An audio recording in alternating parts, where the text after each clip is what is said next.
Hi and welcome to my video of an Ml320 CDI review.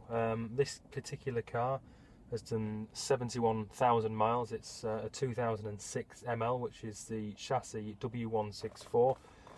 Pretty basic spec, to be honest with you. It's not got your sat-nav on it. It's not got the self-leveling suspension. Some people say that's good, some people say that's bad. In my opinion, I've had a pretty good ride, to be honest with you, without the self-leveling suspension. Less things to go wrong as well. I've had to upgrade this and put a Parrot hands-free kit on, but apart from that, it's got your climate control, electric mirrors, heated seats, heated mirrors. You've got your sunroof in here as well, dual climate control, etc. And you've got your climate control in the back for the kids.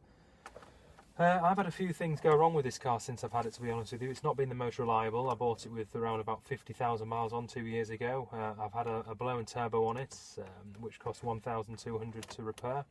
I've also had a problem with the transmission. It's had 2 transmission updates, which have, one of the times was a module. That again cost me around about £1,000. Then we've had a slight problem with the front suspension as well. Everything's been working okay. There's just been slight knocking on the suspension. It's been into Mercedes and an independent Mercedes specialist, both of which couldn't find the problem. In the end, it just alleviated itself. We greased the suspension joints, and apart from that, everything else has been okay. Right, well, about the car, if I just start it up for you, silky smooth engine on the button, as you can see. There we go, she fires up. This particular one has got the 7-speed automatic transmission with the paddle shifts on the side of the steering wheel here, as you can see. You can either engage it by flicking the paddle shift, or on the right hand side of the gear lever, tap it straight down and we're in drive. Just going to release the handbrake, which is at the bottom down here, as you can see, right hand side of the steering wheel on a UK car, obviously left hand side on an American vehicle. We're just going to set off now. I mean, this particular car, like I said, has got around about 240 brake horsepower, extremely responsive for a car which weighs nearly 2 tonne. I'm just going to take it around the car park quickly now, and that's it really. Steering wheel controls on the ML are very good. Like I said, I've got the standard sound system on my particular vehicle. You can have it upgraded to a Harman Kardon sound system with your built-in sat-nav, etc. But this one serves a purpose. It's a good vehicle. We're on rugged terrain at the moment. You can press the rugged terrain button down here, which lifts the suspension ever so slightly and just creates a better ride. It also spreads the power between the 4 wheels slightly better. Just going to turn that back off at the moment.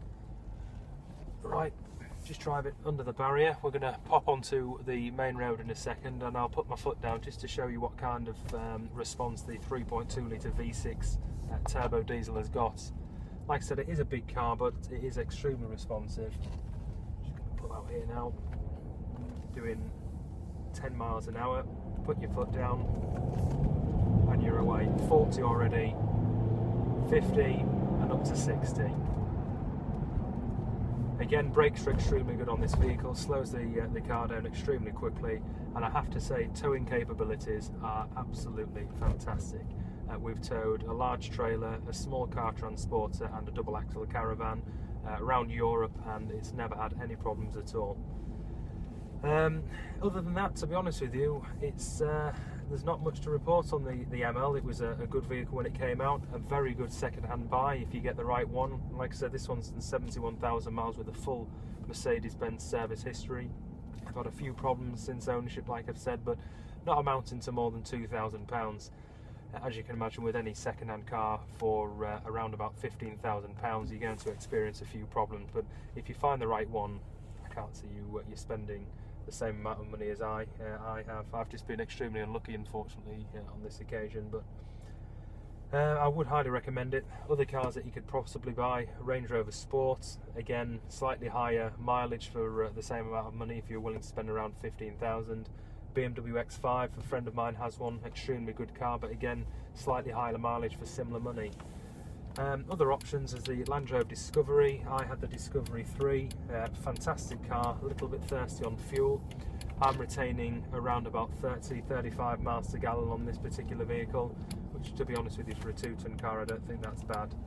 if you've got a slightly heavy foot, which I do, it can obviously creep down a little bit more, but steady town driving and motorway driving, you do tend to get a little bit more. I'm just going to pull up around the block now and hand over to the next report that I'm going to do. As you can see, we're just about to pass BMW. I am going to be doing a report on a used BMW X5 for around about £15,000 as well, so if you'd like to have a look at my other videos in approximately a month, I'll have a review on a used BMW X5.